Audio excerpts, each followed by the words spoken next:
Hello everyone, welcome to Aditya classes. आप सभी का आदित्य क्लासेस में स्वागत है। हम लोग अपने केमिस्ट्री के आप सभी के बुक में ये चैप्टर नंबर केमिस्ट्री के अंदर 2 आता है। चैप्टर नंबर 2 आता है केमिस्ट्री के अंदर। ठीक है, हम लोग कार्बन एंड कंपाउंड पढ़ लिए हैं, हम लोग पीरियोडिक टेबल ख़त्म कर लिए हैं। हालांकि पीरियोडिक टेबल सिलेबस का पार्ट नहीं है, लेकिन फिर भी हम लोगों ने पढ़ा है खुद से। ठीक है, और अब आपका ये तो सिलेबस में है एसिड बेसिस एंड सॉल्ट्स, और काफ़ी इंपॉर्टेंट है बोर्ड के पॉइंट ऑफ व्यू से भी। ठीक है, तो पढ़ना बोर्ड के पॉइंट ऑफ व्यू से, या यूँ कह ले तो पूरा का पूरा साइंस ही क्या है, प्रैक्टिकल लाइफ से तो कनेक्ट करता ही करता है। आओ सबसे पहले समझो कि earlier the classification of compounds into acids, bases and salts was mainly based on their taste and actions on litmus paper। तो शुरुआत में कोई कंपाउंड कैसा टेस्ट कर रहा है, क्या उसका लिटमस पेपर पे एक्शन है, इसके बेसिस पे क्या होता था, एसिड बेस और सॉल्ट का क्या था, क्लासिफिकेशन किया जाता था। जबकि बाद में जब केमिस्ट्री के फील्ड में और इवोल्यूशन आया, साइंटिस्ट और भी कई सारे आए, तो उन्होंने बताया कि एसिड्स बेसिस और सॉल्ट्स को हम लोग सिर्फ टेस्ट के आधार पे क्लासीफाई नहीं कर सकते हैं, हम लोग को उनको केमिकल प्रॉपर्टीज़ के बेसिस पे क्लासीफाई करना होगा। ठीक है, there are useful relationships between oxides and acids, between oxides and bases and between oxides and salts। उन्होंने कहा कि यहाँ कई सारे यूजफुल रिलेशनशिप्स स्टेब्लिश्ड होते हैं, किनके बीच, ऑक्साइड एसिड के बीच, ऑक्साइड बेसिस के बीच, और ऑक्साइड्स और सॉल्ट्स के बीच में। ठीक है, तो नेचुरली अकरिंग एसिड सबसे पहला जो पॉइंट है अपना समझने वाला, वो नेचुरली अकरिंग एसिड। नाम में क्लियर है, जो एसिड नेचुरली अकर किया जा रहा है, जिसको हम लोग लेबोरेटरी में प्रिपेयर नहीं करते हैं, आर्टिफिशियली प्रिपेयर नहीं करते हैं। तो नेचुरली अकरिंग एसिड्स जो होते हैं वो वीक एसिड्स होते हैं। क्लियर है, जो कि क्या होते हैं, वीक एसिड्स होते हैं, जो कि हमारे फूड आइटम में कंटेन होते हैं अलग अलग अमाउंट्स में। ठीक है, such weak acids are also present inside our body and in plants. ऐसे वीक एसिड्स हमारे बॉडी के अंदर भी प्रेजेंट है और प्लांट्स में भी प्रेजेंट होते हैं। इसलिए इन एसिड्स को एक और नाम है इन एसिड्स का, ऑर्गेनिक एसिड्स। क्या नाम है, ऑर्गेनिक एसिड्स। तो organic acids generally weak acids होता है, और इसलिए इनका नाम, क्योंकि ये बॉडी में भी प्रेजेंट होते हैं, प्लांट में भी प्रेजेंट होते हैं, तो ऐसे एसिड्स को ऑर्गेनिक एसिड्स भी कहते हैं। अब देखो यहाँ पे, देखो क्लासिफिकेशन करके दिए हुए हैं हम लोग, इस एसिड को क्या कहते हैं, कहाँ पाया जाता है। लेमन फैमिली, लेमन का जितना फैमिली यानी नींबू, संतरा, ठीक है, एक बड़ा सा, देखो छठ वट के समय में बड़ा सा गोल सा नींबू, बड़ा सा नींबू जैसा कुछ आकार का चढ़ता है, वो ऑरेंज, आंवला, ये सब क्या है, लेमन फैमिली के अंदर आता है। इन सब में कौन सा एसिड प्रेजेंट होता है, सिट्रिक एसिड प्रेजेंट होता है। ठीक है, उसके बाद देखो अनियन, अनियन में स्कॉर्बिक एसिड प्रेजेंट होता है। एप्पल, एप्पल में मैलिक एसिड प्रेजेंट होता है। कर्ड में लैक्टिक एसिड प्रेजेंट होता है। इमली, इमली में टार्टेरिक एसिड प्रेजेंट होता है।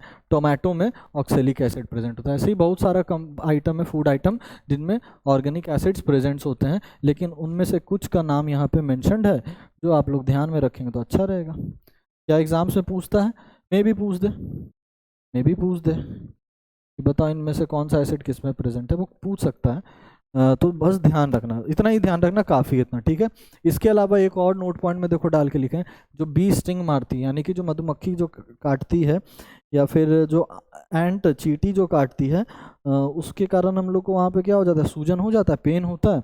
वो क्या करते हैं उस समय, वो जिस समय स्टिंग चुभाते हैं हम लोग के बॉडी में, उस समय वो फॉर्मिक एसिड नाम का एक एसिड क्या करते हैं, हमारे बॉडी में रिलीज कर देते हैं, उसी कारण से हम लोग को पेन फील होता है। तो जो बीज और एंड्स के स्टिंग में जो एसिड प्रेजेंट होता है, उस एसिड को क्या कहते हैं, फॉर्मिक एसिड। ठीक है, अब अगला तो ये हो गया नेचुरली अकरिंग एसिड्स या ऑर्गेनिक एसिड्स। अब है दूसरा मिनरल एसिड्स। मिनरल एसिड्स वो एसिड्स होते हैं जो काफ़ी ज़्यादा कॉन्सेंट्रेशन जिनका हाई होता है, और ये वीक एसिड नहीं होते हैं, ये स्ट्रॉन्ग एसिड्स होते हैं। तो mineral acids are strong acids. Clear है, अगला पॉइंट आओ, these acids are called as mineral acids because they are prepared from minerals. इसीलिए मिनरल एसिड कहते हैं इनको, क्योंकि ये मिनरल से इनको प्रिपेयर किया जाता है।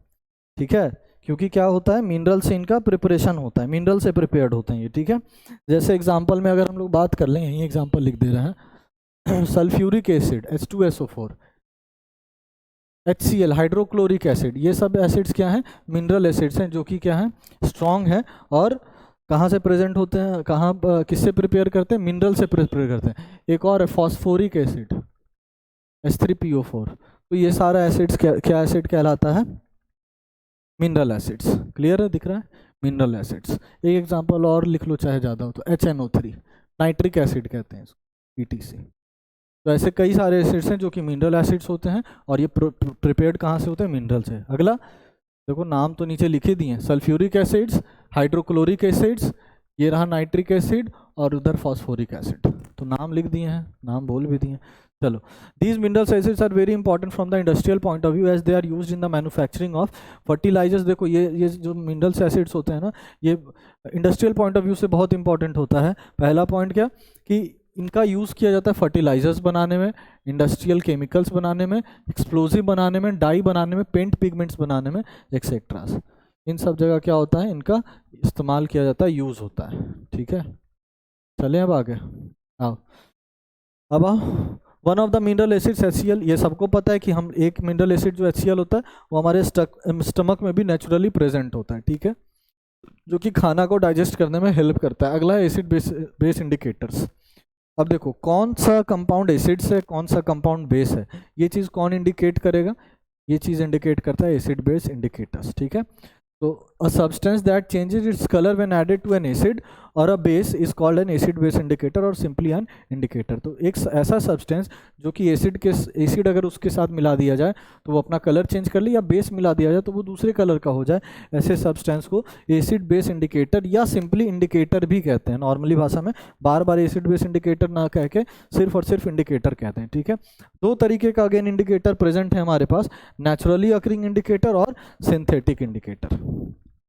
देख लो, तो पॉज करके लिखना हो तो सारा को लिख लो स्क्रीनशॉट ले लेके। स्क्रीनशॉट क्या यार, पॉज करके लिख लो सारा। ठीक,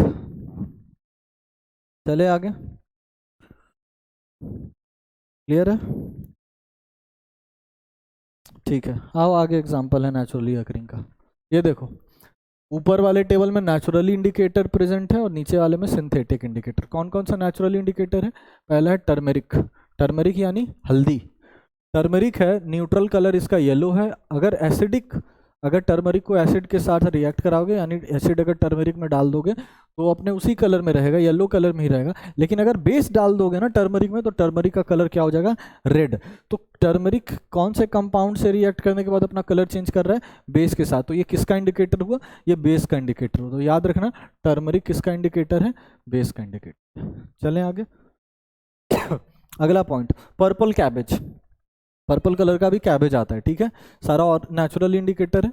इसका न्यूट्रल कलर क्या है? पर्पल। ठीक है, न्यूट्रल कलर पर्पल है। चलो, अगला क्या है?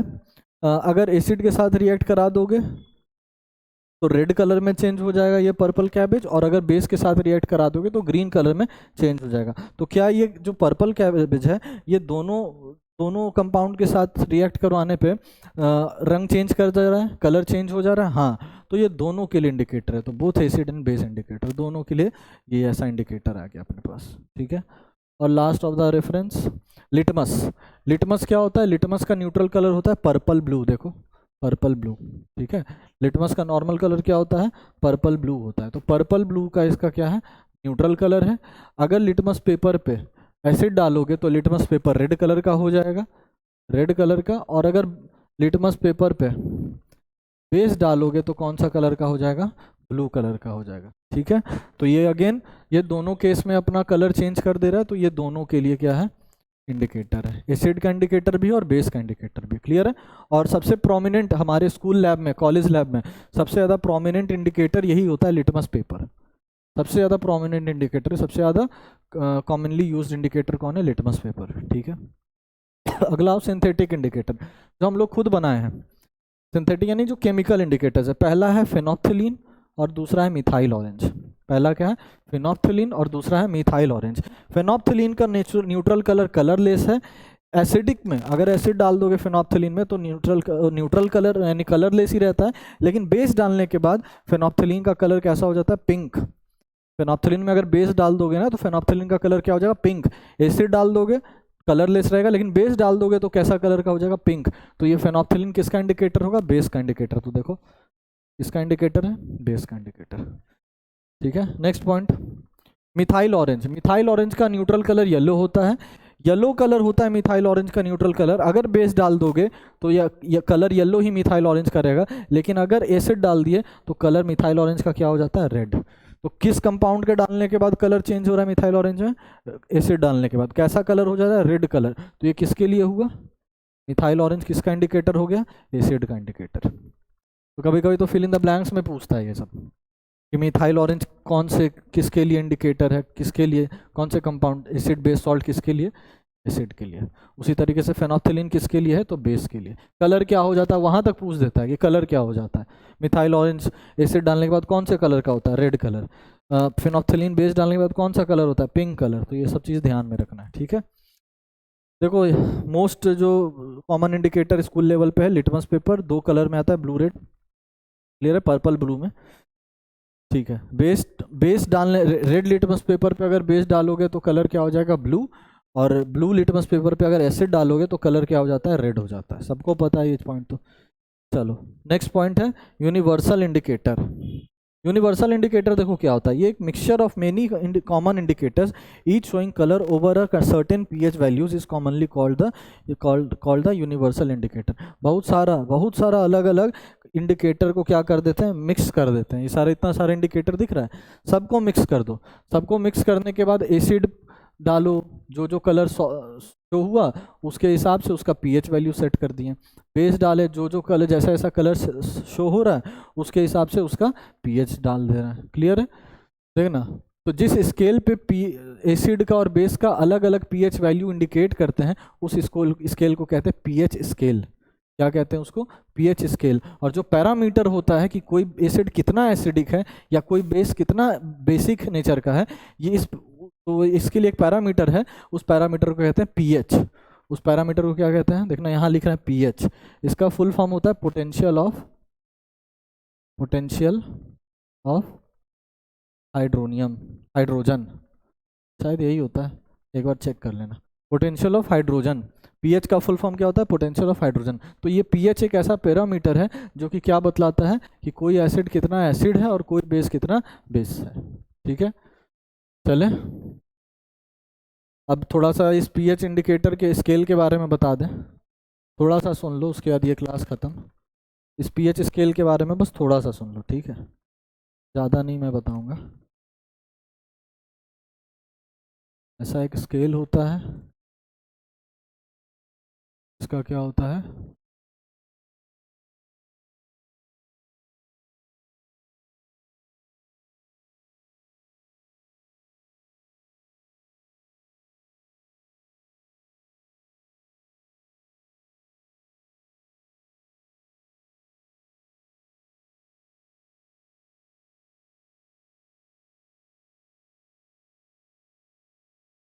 किधर ही हटा दे रहा है, देखो तो पीएच स्केल एक स्केल होता है। मार्किंग कहाँ से होता है? 0 से लेके 14 तक। एक बीच में भी कहीं हटाना पड़ जाएगा। मार्किंग कहाँ से शुरू होता है? 0 से लेके 14 तक। 0 1 2 3 4 5 6 7 8 9 10 11 12 13 और 14। मार्किंग होता है एक स्केल पे 0 से लेके 14 तक का, ठीक है। अब देखो क्या बताते हैं, ये जो 7 है, क्या बात कर रहे हैं? इसका बात करें, इस 7 का, ये कलर से नहीं, देखो ये जो 7 दिख रहा है ना, 7, इस 7 को हम लोग क्या मान लेते हैं? Neutral pH. क्या मान लेते हैं? Neutral pH. यानी कि जिस भी कंपाउंड का पीएच 7 दिखाएगा वो कंपाउंड ना तो एसिड होगा और ना बेस होगा। जैसे प्योर वाटर ना तो एसिड होता है ना उसमें बेसिक नेचर होता है, तो वो न्यूट्रल कंपाउंड है, तो उसका पीएच कितना होगा? 7 के आसपास, 7 ही के आसपास रहता है। तो 7 एक ऐसा स्केल माने हैं, 14 का एवरेज ले लिए, 7 एक ऐसा स्केल मान लिया कि ये न्यूट्रल पॉइंट है। अब इस 7 के ऊपर अगर जाते हैं, 7 से ज़्यादा किसी कंपाउंड का अगर पीएच होगा, क्या बोल रहे हैं फिर से सुनना, अगर 7 से ज़्यादा किसी कंपाउंड का पीएच होगा उस कंपाउंड को हम लोग कह देते हैं बेस, और 7 से नीचे जिस कंपाउंड का पीएच होगा उस कंपाउंड को हम लोग नाम दे देते हैं क्या? एसिड। क्लियर है मेरा बात? ठीक है। तो 7 न्यूट्रल पीएच मान लिए, इतना 7 से ऊपर जितना कंपाउंड का पीएच स्केल आएगा उस कंपाउंड को बेस कह देंगे, और 7 से नीचे जिसका पीएच रहेगा उस कंपाउंड को क्या कह देते हैं, एसिड कह देते हैं। ठीक है, समझ में आ गया। तो ये जितना एसिड है ना सबका पीएच 7 से नीचे होता है, और जितना बेस है सबका पीएच 7 से ऊपर होता है। क्लियर है। और 7 एग्जैक्ट क्या है, न्यूट्रल पीएच। ठीक, चलो तो ये है अपना पीएच स्केल। चाहो तो इसको भी बना लो, चाहो क्या बना ही लेना। पीएच स्केल है ये, क्या चले। चलो तो चलो ठीक है, फिर यहीं तक रहने देते हैं। और नेक्स्ट वीडियो में हम लोग लेके आएंगे अपना acid basis salts main start हो जाएगा। अभी एक इंट्रोडक्शन पर था, तब तक के लिए ख्याल रखो। थैंक यू वेरी मच, जय हिंद।